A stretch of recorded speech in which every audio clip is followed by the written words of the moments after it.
live. Technical difficulties, a few minutes late. People attacking us in the live chat already.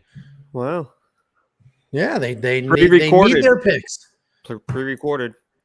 They need their picks, and we are here for them. We are going to break down the entire UFC Vegas 39 Dern versus Rodriguez card. It is a short card. We're talking 10 fights. There were only 11. The Jamie Pickett fight just dropped. Jacob's having all sorts of technical difficulties.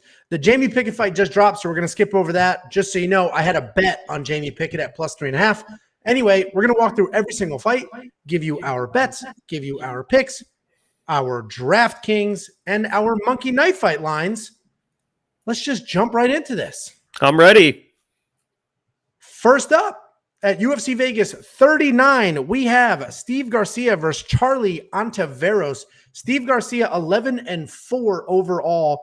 He is 4-1 in his last 5, coming off of a loss. Charlie Ontiveros is 11-7 overall, 3-2 in his last 5, also coming off a loss. Both of these guys are coming off of losses in their UFC debut, so they're looking for their first UFC win.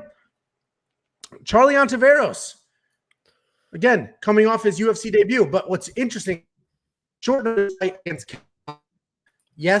Kevin Holland at 185 pounds.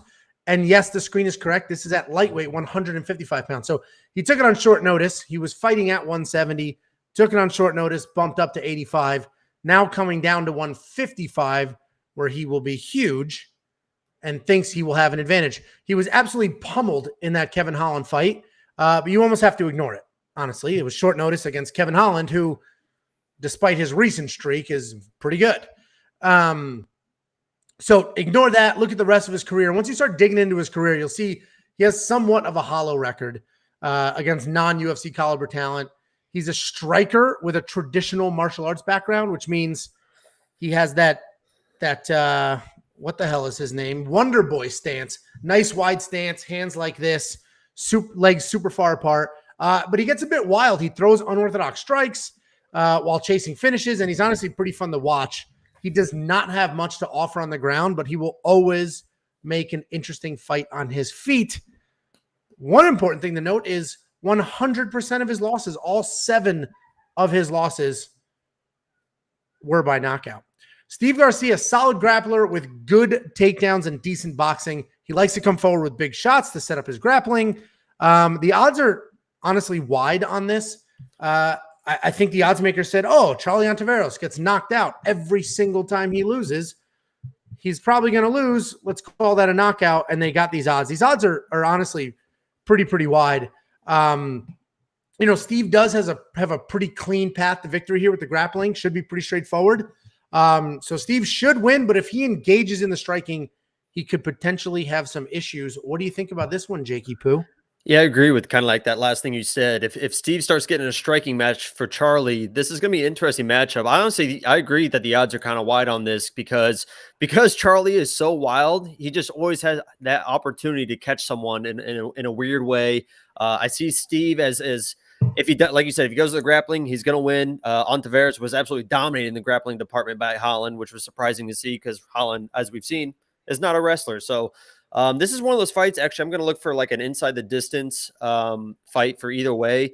And I honestly at +240 might throw some money on Charlie because he is wild enough, throwing wild knees on entries. He can do some, it's interesting to find some money at 240 for him. So probably inside the distance here, but Garcia should win for sure. But I'm interested in Charlie.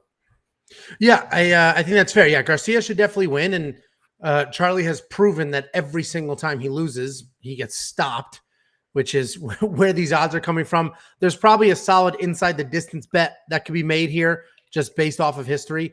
The biggest question mark for me will be Charlie's size. And a lot of people are like, oh my God, he fought at 185. This is 155. That's crazy.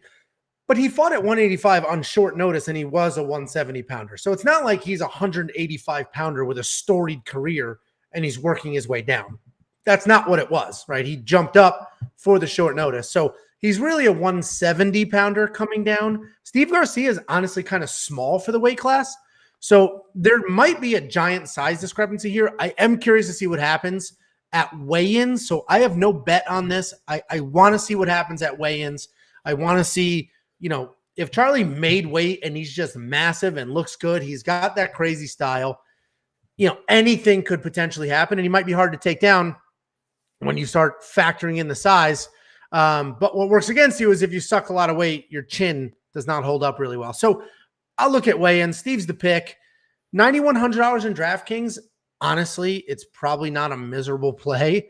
There's only 10 fights on this card, so there's not a lot of fighters to pick from. So that's probably not a terrible person to have in your lineup. And the Monkey Knife Fight strike line, it's either more and more or less. If you think Steve Garcia just blows through Charlie, then less. But I actually think more is probably the play here because, I don't think he's going to engage in too much striking. He'll try to grapple.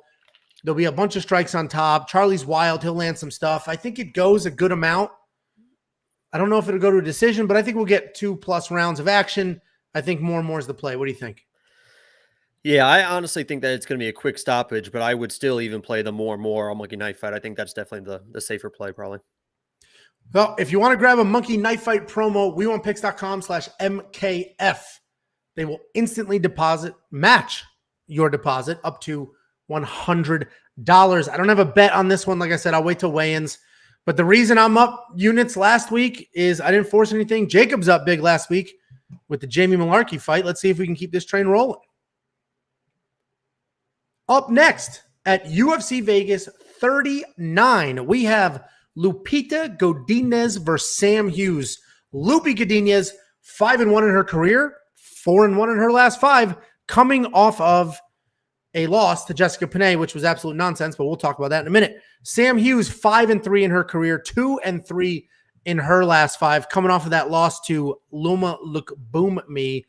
Lupita Godinez, Jacob's former lock of the week.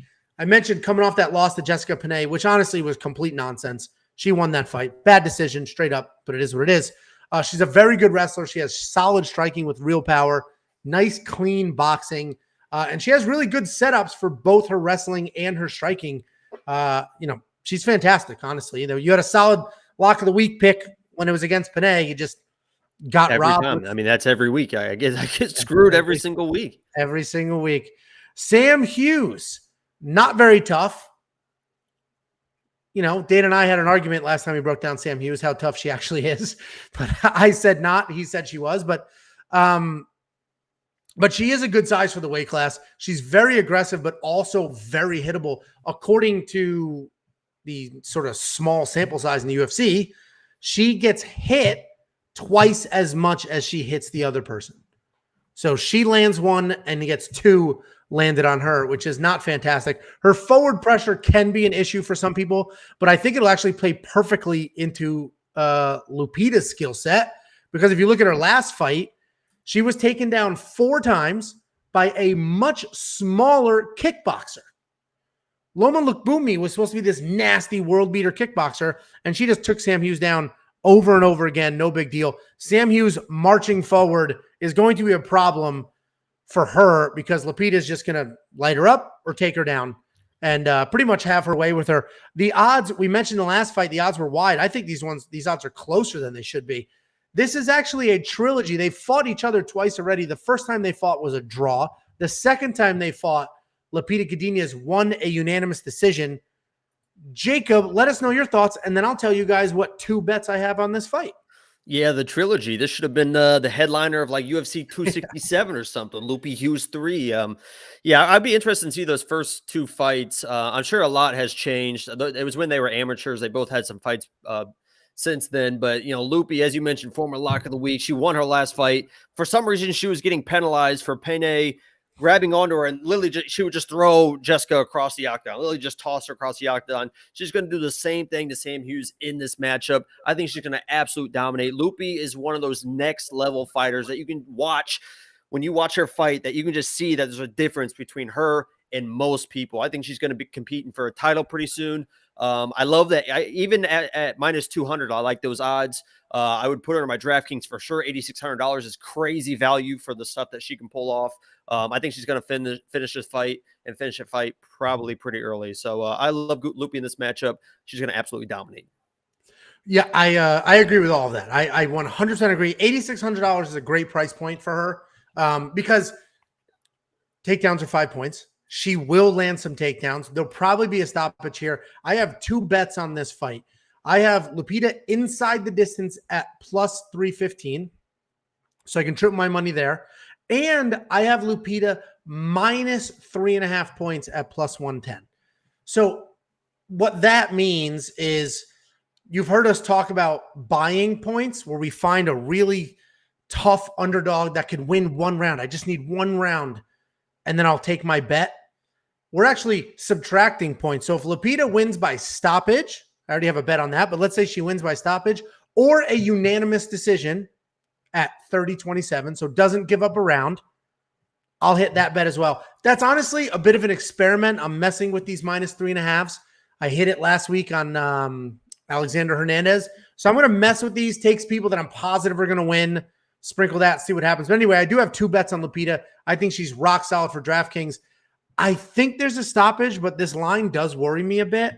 I'm probably going to do the less on Monkey Knife Fight. What do you think about that line? Yeah, I would go either more less or less. Definitely less for Sam Hughes. And then it just depends on, do you think Sam Hughes is tough or not? So I would probably play the less because I love Loopy.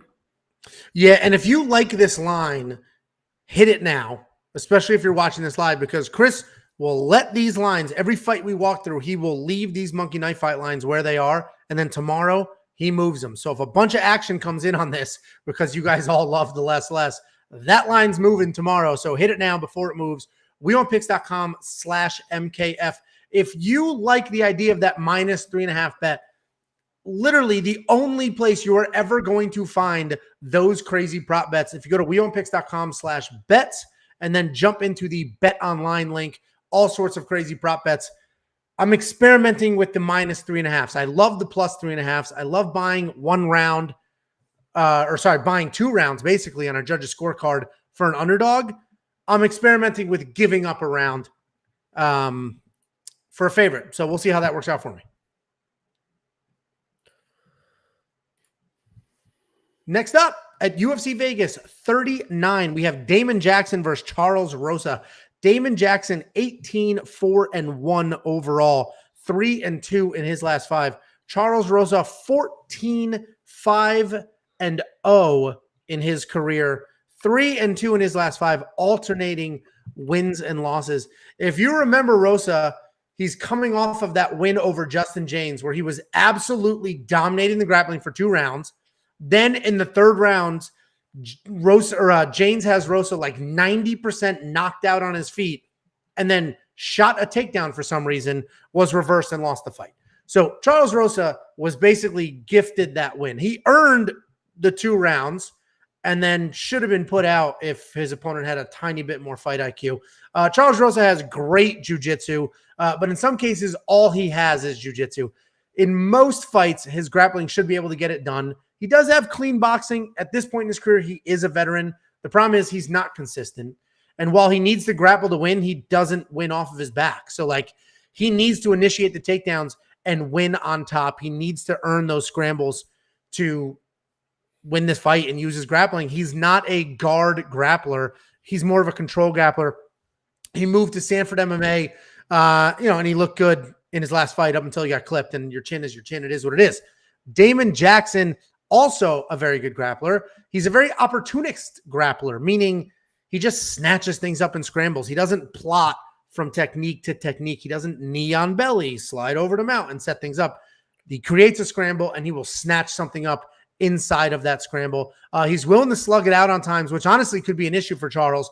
That's what we saw happen in his last fight. He definitely doesn't have the cleaner striking, but his willingness to engage will benefit him in this fight. If you check out the stats, these guys are almost identical across the board, but Charles is a little bit better everywhere. His strike differential, meaning how many he lands versus receives, is even. He gives one and to get one, basically. If you look at Damon Jackson, he's almost hit 30% more than he does the hitting. So 3-1 getting hit versus doing the damage. Damon Jackson only has a 20% takedown accuracy versus Charles 35.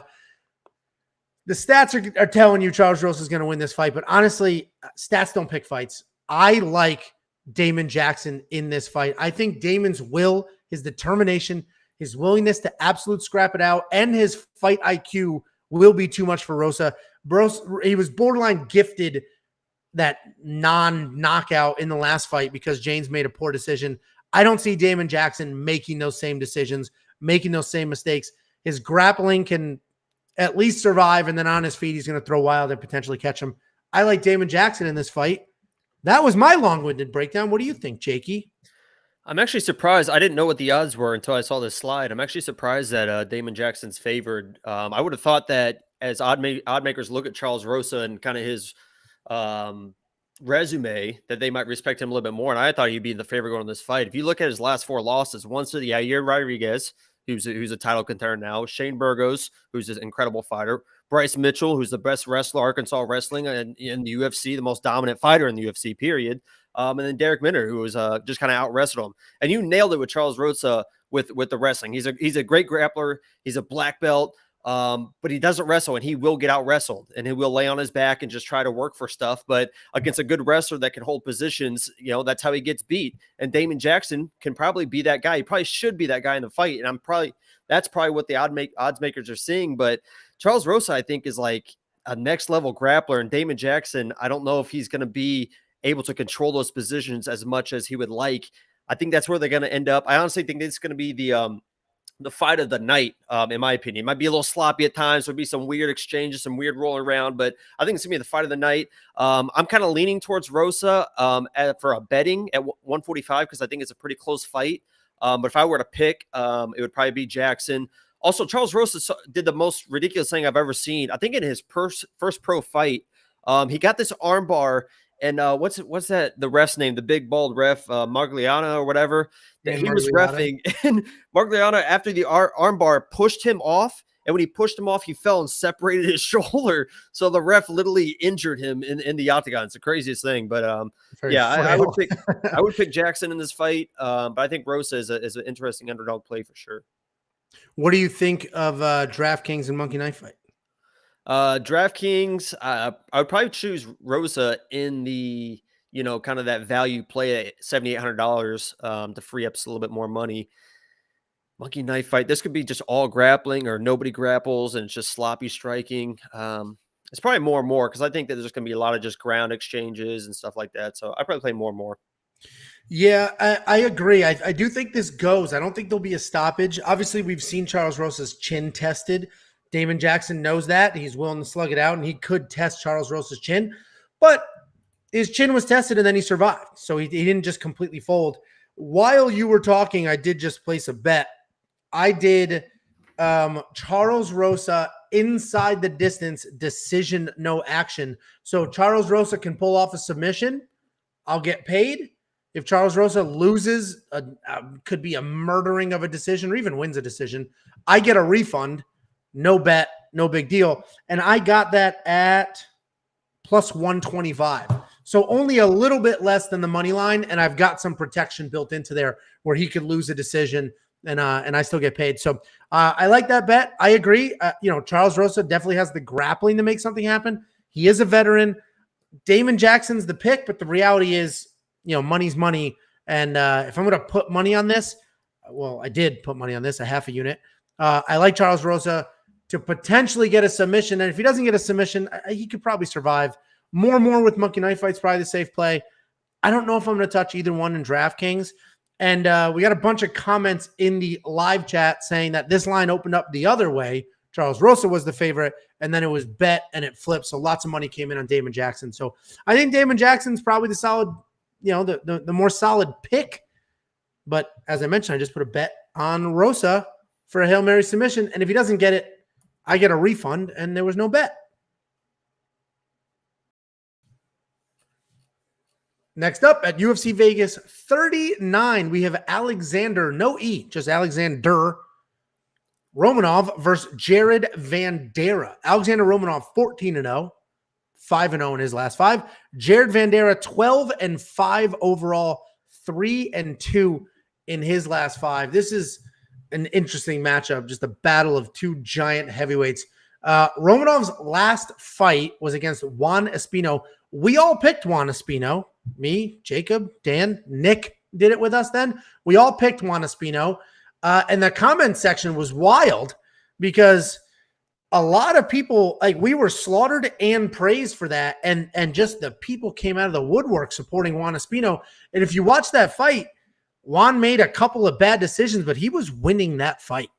And I think Juan Espino could have won that fight and should have won that fight. That fight, and this is building up to the breakdown of Alexander's skills, that fight removed a lot of the mystique of Alexander Romanov for me. Because like I said, if Juan Espino made one or two different decisions, didn't he pull guard at one point or jump on a guillotine or something stupid? You take that out of the mix, it's a way different fight, and Juan Espino can win it. Alexander Romanov, a fantastic high caliber wrestler. He's a massive human being with incredible speed and power for his size. He uses it to take you down and just pound the crap out of you. His nickname is Kong, but honestly, it should be like Brock Lesnar. He fights exactly like Brock Lesnar. Just head down, charge across the cage, get you to the ground, and just pummel your face in. And somebody that big, that fast, that strong, it is hard to stop that moving trade. Jared Vanderaa basically started his career, built his career, whatever you want to call it, using his wrestling. He was a wrestler, wrestling background. Then we saw him just touch up Justin Tafa with his striking. Great long jab. Looked really good on his feet. Phenomenal boxing. So the breakdown on who Vanderaa is as a fighter in his last fight versus this fight now is very different. In his last fight, we weren't talking about how clean his boxing is and how long his jab is and how well he moves. That wasn't a skill set that he had 2 fights ago. And now he does. We saw it, and it looked fantastic. He used that jab to manage distance and control really well, and the striking was clean. He has a wrestling background. If I didn't see Vanderaa lose in embarrassing fashion to Spivak in what was a miserable wrestling match, I honestly would pick Vanderaa to win. But I've watched him with my own eyes get out-wrestled by somebody who's not near the wrestler that Romanov is. So, I got to go with Alexander Romanov as the pick. I imagine he's going to lose the same way he lost to Spivak. But I will say, after Romanov's not dominant performance against Espino, and after Jared Vandeera's dominant performance against Justin Tafa, this is not a minus 400 versus plus 300, but we've seen Jared get taken down and controlled, so that'll probably happen here. What do you think, Jakey? I agree that this honestly feels like a trap. It honestly feels like a trap because Romanov should dominate. I think he's going to dominate. Everyone thinks he's going to dominate. But I agree. For some reason, this feels like an absolute trap at minus 400. So that's kind of my pick. I would pick Romanov. I would put him in my DraftKings lineup. I wouldn't touch the minus 400. But it feels like a trap. It feels like a trap. It does. And honestly, I almost wish I didn't see the Spivak fight because that was embarrassing. We picked Jared to win that fight. He got tooled, and it was embarrassing. Like, very, very embarrassing the way he lost that fight. And then he looked amazing against Tafa, just a completely different person. So, he probably will lose. Alexander Romanov is a proven sort of one-dimensional fighter, and he's just going to stick to that one thing and should do it well. I did bet the over on the rounds. 1.5 rounds. Listen, Jared Vanderaa, even in the Spivak fight, which was humiliating for him, that didn't end until the end of the second round. So 1.5 rounds is not a very long time.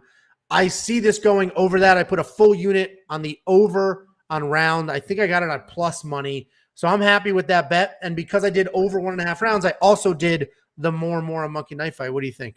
I love that 1.5. I'm going to go on it and play that as well. I think I completely agree that even if Romanov kind of dominates, maybe takes him down, I think Jared's tough enough to withstand that. And the only thing that would scare me is Romanov's the dude that had like the full mount with a double hammer fist strikes, which is the most terrifying thing I've ever seen. So that would worry me, but I'll probably play that 1.5 with you. And I like the more as well. Yeah, I mean, it's plus money. So the odds makers do not think this is going to go past 1.5 rounds, but You guys know I love my 1.5 round lines, and I like hitting the over. So obviously heavyweights are always risky, but if there's a stoppage here, it's a TKO on top. And Jared's tough. He showed that long jab. He might be able to keep him at bay. I do think Romanov's a solid play at $9,200 because takedowns are worth 5 points. He will eventually get some takedowns and should score well. I do think that there could be an upset here, but this is literally one of those things that it could almost hurt Romanov if he finishes it with the first takedown, right? This could be takedown. If Jared is able to his feet, he's going to get taken down again. So it would almost be more value if the fight lasted longer, even though in DraftKings, you're usually looking for that first round finish, with those takedowns, if he got, 3 or 4 or 5 and then gets a second round finish, you're going to get even more points. So it might be just better. Last week, I forget who it was now, but just last week, somebody scored like 135 points with a bunch of takedowns and a bunch of control instead of just, 1 takedown and domination or 2 takedown and domination. Then it's, 90 points instead of 135. So Alexander Romanov is the pick. He's the safe pick. I bet the over on rounds and the more monkey knife fight.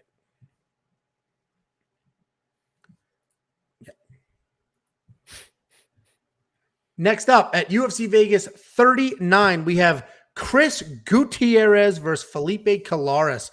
Chris Gutierrez, 16-3-2 overall, 4-0-1 in his last 5. Felipe Colares, 10-2 in his career, 3-2 in his last 5, alternating wins and losses. Chris Gutierrez is a nasty kickboxer with great low kicks and cage control. He will light up your legs, and he will control the center of that cage while doing it. He has great volume and solid cardio to keep that pace.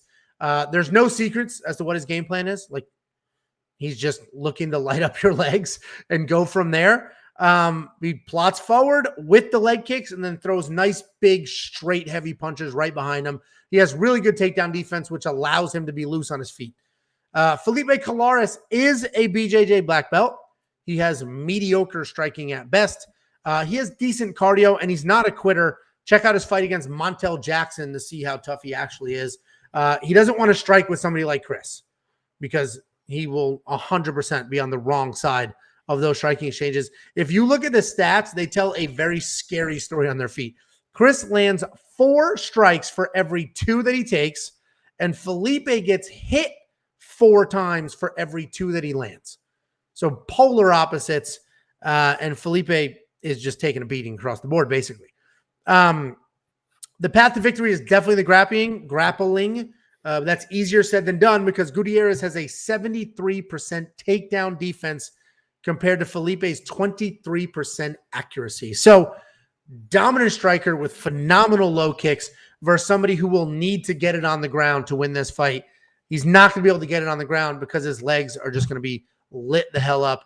I did place a bet on this, but before I tell you what it is, what are your thoughts, Jake? Yeah, I'm actually kind of surprised the odds. Again, this is the first time I'm seeing the odds. I'm surprised that these are that wide because, Chris Gutierrez, I agree, probably should win this fight, but he's kind of a low volume guy. He's not someone that's just going to rush forward and really kind of manhand you. He'll pick you apart, and Felipe will probably get hit. But for such low volume on a guy that likes to move forward, if you get him on his back foot, he's going to be uncomfortable. He's going to be even lower volume in that situation. So if Chris Gutierrez is able to control this, kind of move forward and put Felipe on his back, he probably will piece him apart. But, I like Felipe kind of with his toughness. You mentioned that with Montel Jackson. His last fight against Luke Sanders, he was actually dropped and almost finished in the first round, came back and won that decision. So with his toughness, if there's a weird scramble, you mentioned the jiu-jitsu's abilities, I could see some value here in $73 for Felipe. He probably shouldn't win, but that's at plus 210. It's something to maybe throw a half a unit or a unit at and just kind of see what happens. So I think Chris Gutierrez should win, but I kind of like the underdog pick in Felipe. Yeah, I mean, I disagree. I'm big on styles, and styles make fights. And, honestly, the leg kicks are a big, big deal. It's no better way to slow somebody down to make sure you're not going to get taken down than throwing those low leg kicks. If he threw high body kicks, one could get caught, but he's just lighting up your calves, lighting up those low leg kicks. The bet that I have here is I did a half a unit on the round under because I feel like Chris is just going to light those legs up and make something happen. I only did a half a unit instead of a full unit because Felipe is tough. So I don't want to bank on that necessarily, but I also like the less on Gutierrez in Monkey Knife Fight for sure. I don't know what to do with Felipe's line. So what I'm probably going to do is mess with the rapid fires and the slates in Monkey Knife Fight and see if I can get Chris, because I know I'm going to do less on him. I don't know what to do with Felipe's line. That's pretty low. What do you think? Yeah, you said you bet the under, and then you were kind of worried about Felipe's toughness. He's actually one of those guys. There's a difference between being tough and just be able to take shots and knowing what to do when you're in those situations, right? When you know you're hurt and you know how to get out of those situations. You saw that in the Sanders fight. He's able to scramble out, get back to his feet, buy some time. So he knows what to do when he's hurt. The problem is when you know what to do when you're hurt, that means you're getting hurt a lot, right? So, so that's not a good thing on the flip side. So I would probably play. Damn, I like Felipe's toughness too, but probably, did you say less maybe? Yeah, that 46.5 is tough. That's a tough line. I mean, honestly, I had 2 successful splits last week where I did the less and the more or whatever. I split it. I had 2 of them. This is a hard one. I don't know what I'm going to do with Felipe's line, but certainly the less on Gutierrez because he's going to light up the leg kicks, but he's not. He doesn't throw a ton of strikes. So I'll find him in some slates and go from there. I did the under on rounds, but there's a million prop bets that you could probably make some money here. Like Chris Gutierrez wins inside the distance, decision, no action. He's already a favorite, but sometimes they mess those lines up and you can get that at -200 instead of -275 or something like that. But wewantpicks.com/bets. Grab yourself a promo up to $2,500 deposit matches.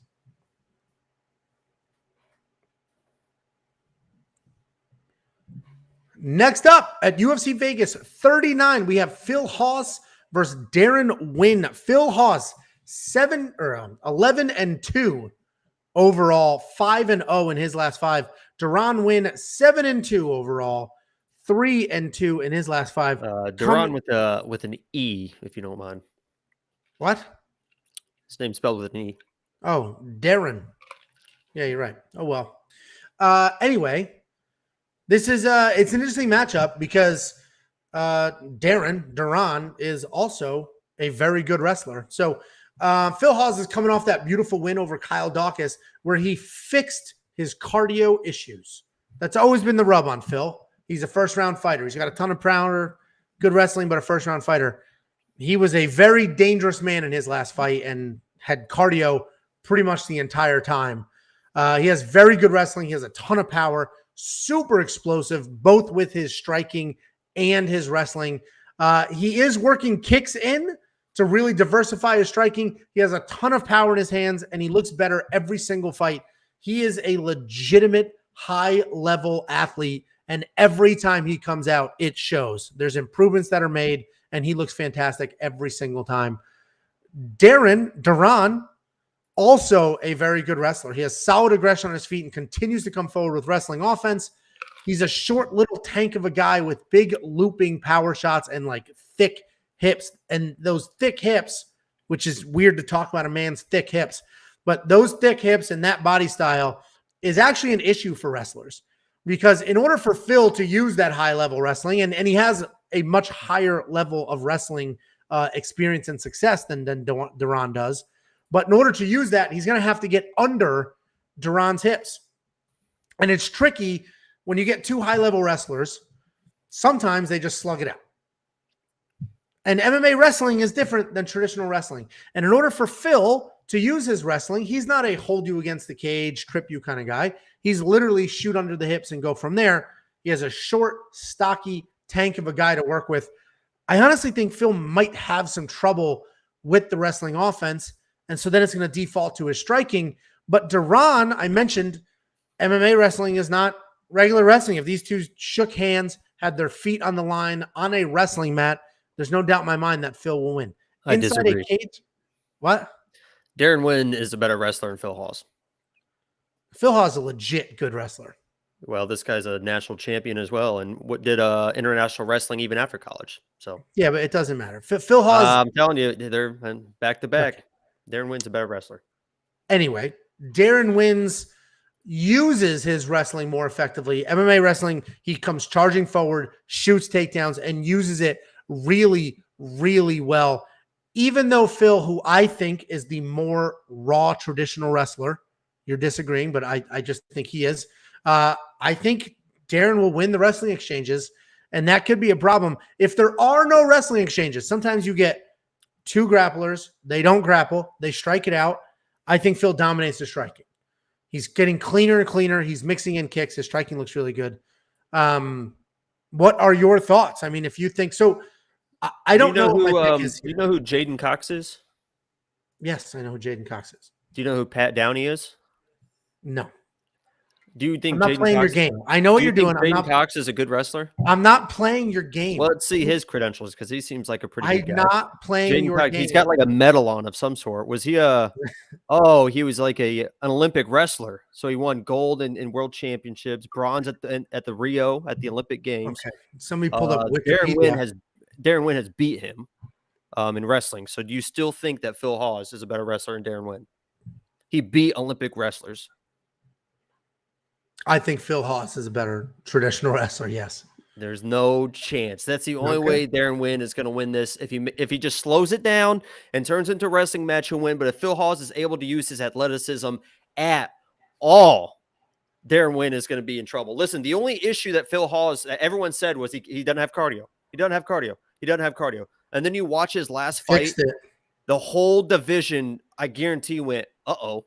Because he had incredible cardio. He's a very, very good wrestler in his own right. He's improving his striking every single day.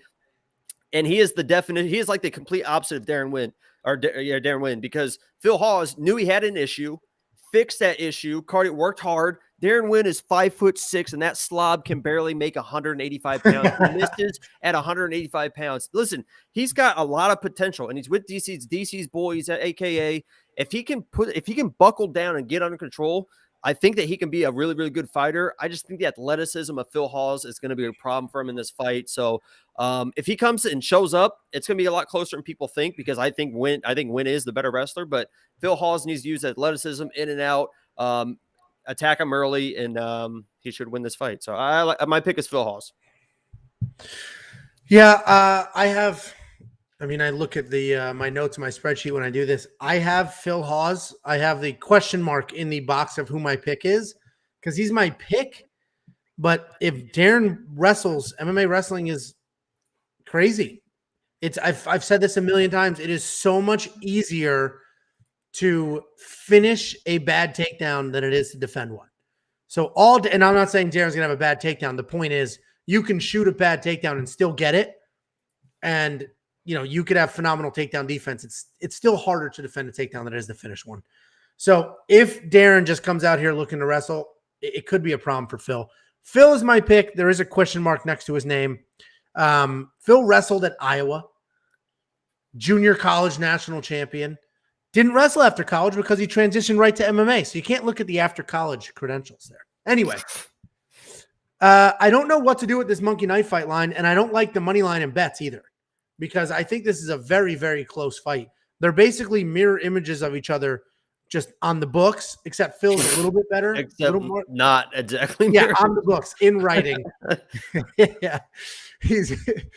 One is chiseled out of granite and the other one is chiseled out of lard. Well, it's a much tougher fight to pick than the odds makers will make you think, or DraftKings. I'm not going to, I don't know what I'm going to do, because the winner's going to score a good amount of points. I don't like the strike line in either direction. I'm not sure what I'm going to do here, but we'll see how this this plays out throughout the week with weigh-ins and things like that. What do you like about the monkey knife fight line or the DraftKings? Anything? I would probably play Phil Hawes because I think he just absolutely dominates. I probably play less too, because I think he comes across and just like old school, like Tyrone Woodley, just charge across, big right, and then go to wrestling if he needs it. So I love Phil Hawes. Love Phil Hawes. Next up, At UFC Vegas 39, we have Sabina Mazo versus Mariya Agapova. Mariya Agapova 9-2 overall, 3-2 in her last 5, sandwiched between wins or losses. Sabina Mazo 9-2 overall, also 3 wins, sandwiched between 2 losses. And this is a super interesting matchup because it should be a fun fight. We just have 2 kickboxers. Mariya Agapova comes forward, high volume, high pressure, throws caution to the wind at times. And once she settles in and stops chasing a first-round knockout, she's got solid boxing with clean combinations and has some actual power. Sabina Mazo, great kicks. She's like a lady crow cop. She just gets that up top.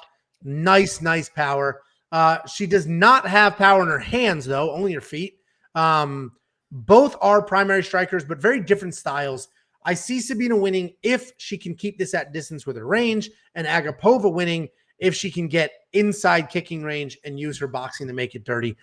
It's so interesting because similar records, similar like on paper style, kickboxer versus kickboxer, but very, very different styles of kickboxing. If you dig into the stats, you'll see that both of them have gotten takedowns in the UFC.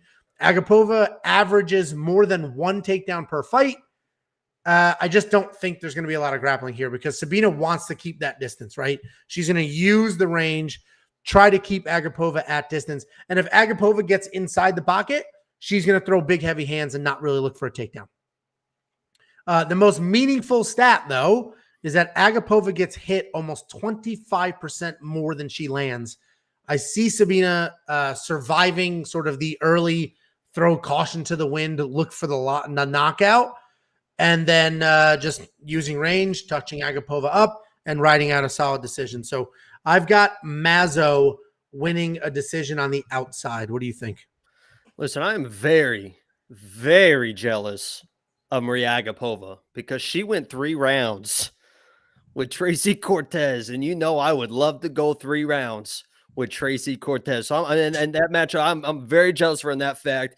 The biggest difference I see here is Agapova being at ATT. These are both very, very young fighters. They're both very raw. Agapova is, I think the wilder striker. She's not quite as, tight in her striking as Mazo, but being at ATT, you've heard Dan mention it a million times. These young people, the young fighters improve so fast. And ATT, as we know, is one of the best camps that you can be at. I think she's learning. I think she's learning fast. I think she's tightening everything up, and she's going to come in with a game plan. She actually might come in with a game plan of grappling because Mazo can get out grappled like crazy. So she might, change it up. ATT, they come in with game plans, get some takedowns, win the fight that way. I don't see a finish on either side because they don't have that straight line power. But I like Agapova in this matchup just because of the ATT, honestly. And you're not, listen, that's solid insight. You're not wrong. If somebody wants to implement a grappling game plan, and that's why I walked through the grappling stats, because neither one of them had any really meaningful amount, but Mariya Agapova averages more than 1 takedown. And, the stats are like literally 1 point, whatever, takedown per fight. So she does get a takedown. She does look to get it there. So you're right. If one of them wants to lean into a grappling heavy game plan, that will absolutely throw the other person off, change up the whole thing. My only concern is, in order to implement a grappling game plan, Mariya would have to get inside of the range of Sabina, which is not easy to do. And once she gets in there, is she really going to shoot a takedown or land bombs because she's in the pocket and she gets wild and looks for finishes? And if she's that close, she going to go the safe route or look for the finish? So I like Sabina's just range and her ability to control that. High volume. I don't know 108 high volume. This might be a less for Sabina, a more for Mariya fight, which had some success with the split last time. So if you like Mariya, you like her at $90 or $7,900 also? I like that number, I guess, but that's just depend on if she does grapple. If she doesn't grapple, it's going to be a sloppy mess of a fight where she might win, she might lose. And at $8,000, you'd like to see a better chance at winning than that. So if I knew for sure that she's coming and grapple, absolutely. I do like her at the plus 130, and I agree 100%. I think it's less more on the monkey knife fight. Yeah, I don't think I'm gonna have a bet on this one. So I will probably grab I would probably play a underdog parlay with her and someone else, maybe her and Rosa. Honestly, just kind of an underdog parlay there. Yeah, I think you can. I honestly think Charles Rosa loses, but I mentioned the bet that I have on him. Submission or lose a decision. So anyway, it'll be interesting to see what happens here, because I think the UFC is also trying to figure out what to do with them, because neither one have really lived up to a ton of potential, but they could kind of make something happy. So curious to see what happens. I have no betting action on this. I do like the less more on Monkey Knife Fights. wewantpicks.com/MKF to grab your free $100 deposit match. Next up at UFC Vegas 39, we have Tim Elliott versus Matheus Nicolau. Matheus Nicolau, 16-2-1 overall, 4-1 in his last 5. Tim Elliott, 17-11-1, 2-3 in his last 5, but he is riding a 2-fight win streak. Tim Elliott is coming off of that gritty win against Jordan Espinoza, but if you remember, the best part about that win is as he was raining down punches and elbows and just beating the piss out of Jordan Espinoza, he was saying, I don't know, your ex-girlfriend reached out to me and said you hit her. You like to hit women? Boom, hit him in the mouth. And it was a wild, wild exchange. If you don't know what I'm talking about or haven't seen that, just check out the community page on our channel. I have a video of that happening, and I uploaded that there. It's awesome. It's wild, and it bought Tim Elliott a ton of stock in my book. Tim Elliott is the definition of grit. He constantly comes forward, makes every fight dirty, tons of pressure, tons of volume. He'll stay in your face the entire time, even if he's on the wrong side of the exchanges. He can be getting lit up every time he enters, and he will still enter and still come forward and get lit up. His best asset is definitely his grappling. He moves really well on the ground. He has submissions from everywhere. Even though he's so talented on the ground, he will make fight-losing decisions. He'll move from a dominant position to throw up a Hail Mary submission, end up on bottom, and sort of lose that round. He is definitely not a position over submission kind of guy. Matheus Nicolau, good clean striker. He's technical, but not comfortable, meaning he has his 1s and 2s down. He has the footwork down. He's where he's supposed to be doing what he's supposed to do, but he does look robotic at times, and his striking doesn't flow as nicely as you would like it to for somebody at that level. He's definitely the more technical striker between the two of them, but can he stay composed, stay technical? I feel like he has to think about what he's doing when he's striking, when he has Tim Elliott just charging in front of him crazy, pushing volume, doing all sorts of nonsense. Just like they have very different styles on their feet, they have very different styles on the ground. Matheus is a competent grappler, but where Tim will give up a position to chase a submission, Matheus will stick with control and work his way towards a submission when it presents itself. With Tim rolling around crazy, looking for things, it is very possible that Matheus will find an opportunity and snatch it up and catch him there, as others have done to Tim Elliott in the past. It's a tough pick. Both guys are super good. Very different approaches to this fight. But I like Tim Elliott here, and I honestly might grab the money line. When I checked it earlier, it was at plus 167. I might hit that up. I just love Tim Elliott and his dirtiness. What do you think? Listen, Tim Elliott was the lock of the week for about 19 minutes tonight, because I thought I had some breaking news. I teased you, Angelo, that I had this wild breaking news to report to the world, and it was going to be the most beautiful news I've ever reported in my life, because as you know, me and Matheus, we have our issues.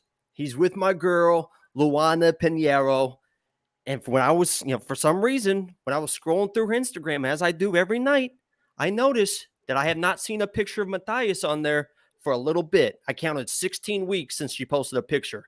I thought they had broken up. I had never been so excited in my life, and I thought Tim Elliott is going to run through this guy, his first fight without his beautiful, unbelievably talented girlfriend. He's going to be a mess mentally. Tim Elliott was the lock of the week pick. And then I started watching Luana's stories, and she's in Vegas. She's in his hotel room. She's watched him make weight. So that my whole world was just crumbled around me. I hope Tim Elliott beats the absolute shit out of this guy, but I think Matheus is going to win. He's a better fighter. I think this is a changing of the guard fight, honestly, that the UFC kind of put together to show off Matheus's skills. I think he gets it done. I think he is a very, very good fighter. I actually don't hate the 140 because, Tim Elliott could come across and just zombie forward and just get a dirty win. But my pick is Matheus in this matchup. Yeah, you and I are splitting a lot of these, which I think we know what that means. But this is a close fight. This was a tough pick. I picked Tim Elliott, and hopefully it's not just recency bias because he is like, he's just looked phenomenal his last 2 wins. But this is, he does not have he's almost a 500 fighter. Which this is, and this is another could be fight of the night. Any Tim Elliott fight could be fight of the night. So this is going to be a fun fight. Yeah, and honestly, but if you dig into his record, he's 17-11. A lot of those losses are self-induced. He put himself in those positions.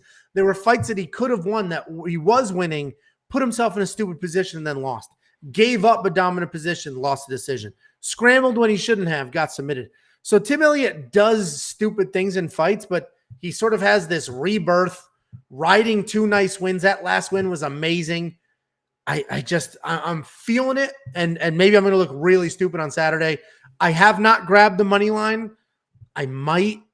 We'll see if it moves. I'm hoping it moves even more. It was at plus. This is a plus 3.5, I think, for Tim Elliott probably. I checked that out. That was like minus 170. So the odds makers were onto that. The odds makers were onto that. And if you don't know what that is, basically, if you go to wewantpicks.com/bets, jump into the bet online promo. They have amazing prop bets. And one of them is you can buy 2 rounds on our judges' scorecard. So basically, all Tim would need to do is win 1 single round and you hit your bet. That is basically a guarantee. He should win 1 round. This is probably a 29-28 war. But I'm not touching it. I haven't touched it, but we'll see.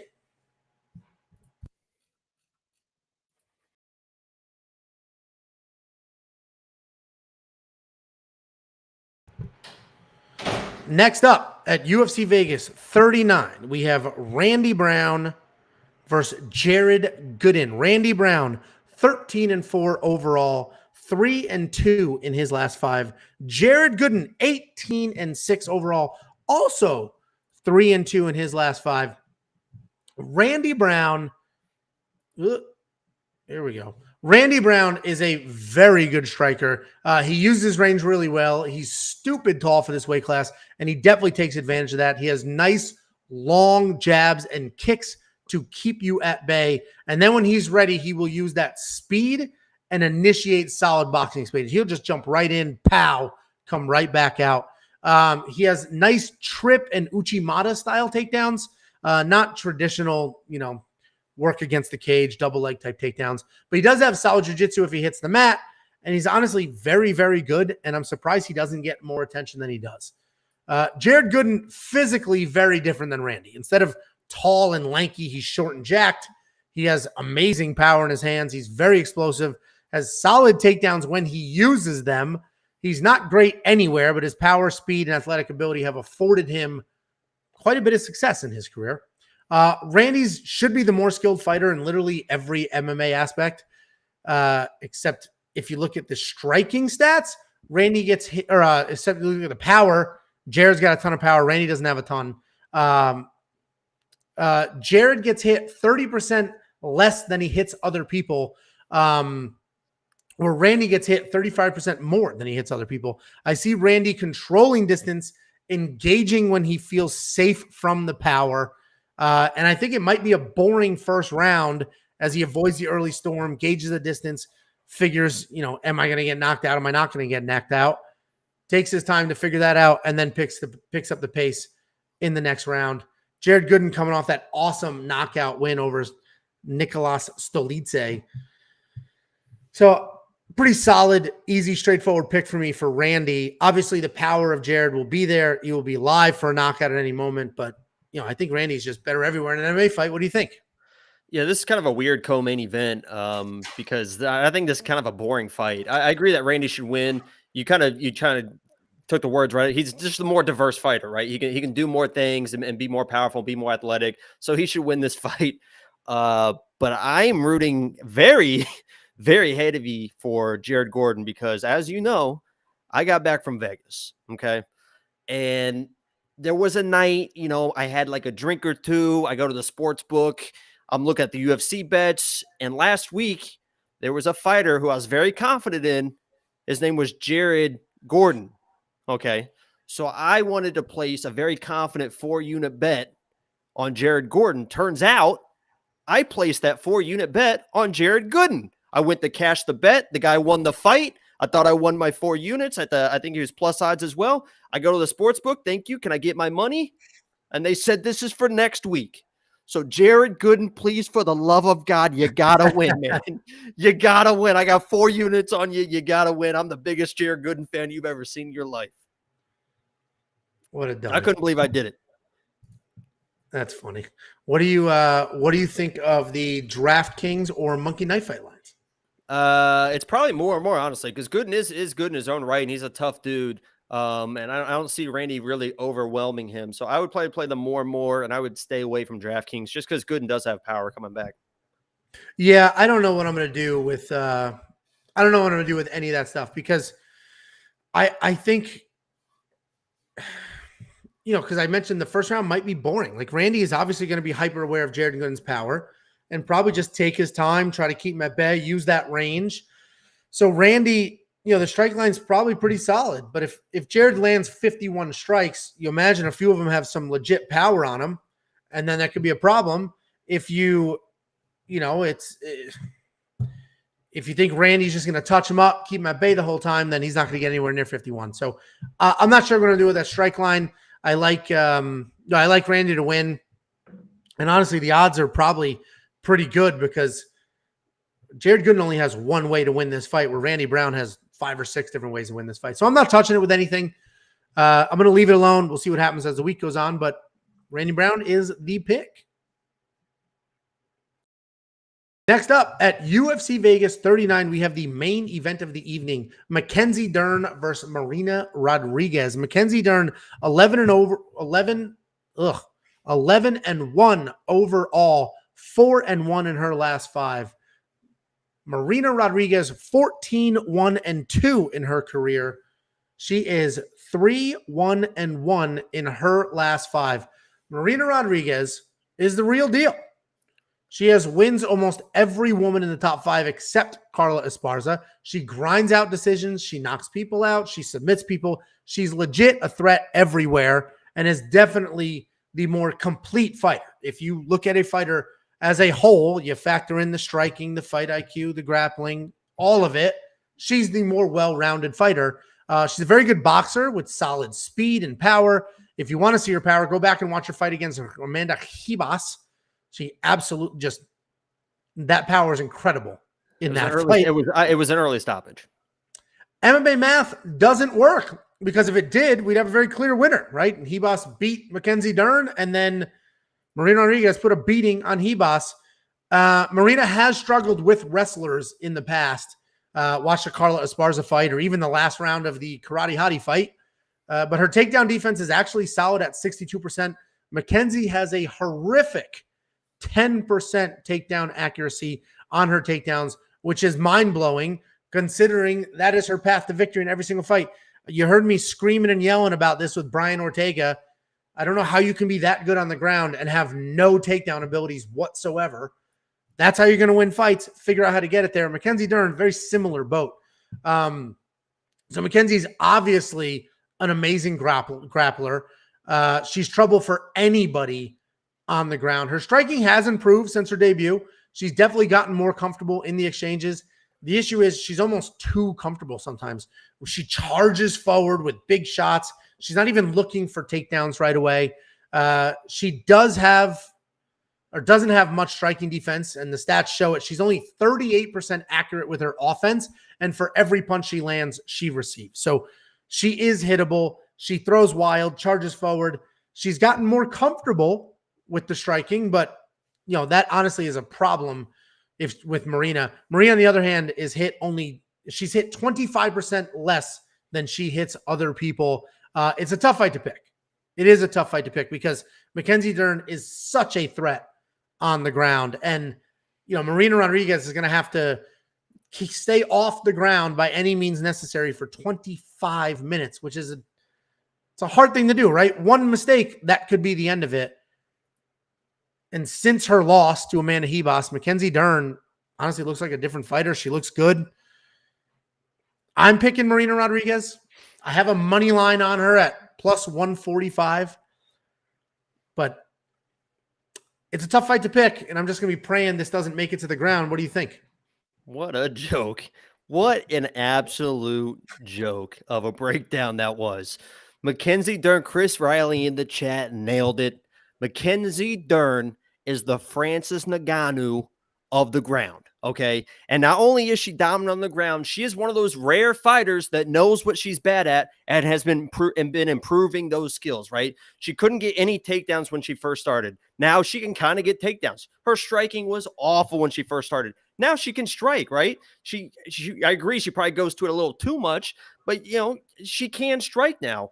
And she proved, I think a lot of people thought she was just kind of a jiu-jitsu, wasn't very tough. I think that was another stipulation to her. And she's proved how tough she is in a number of fights because she does get hit and her nose will be busted up and she keeps coming forward. If this fight touches the mat, Marina is going to get submitted. This is the quote I absolutely love.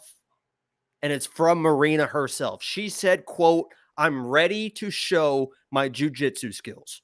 I'm ready to show my jiu-jitsu skills. You are ready to lose an effing arm or a leg if you go to the ground against Mackenzie Dern. If that's your mindset going into it, like, oh, I don't care if I get taken, I'm ready for it. No, you're going to lose. You're going to lose. It's Mackenzie Dern. She's going to submit you. That's why she's the lock of the week. She's a lock of the week back to back. Last time I put 2 units on her. I think I'm probably going to put 20 units on her to win this fight. Minus 160. I don't care. Mackenzie Dern, lock of the week for like 4 or 5 in a row, I think. I won the 10 units last week. I'm going 20 units on Dern. Let's go after it.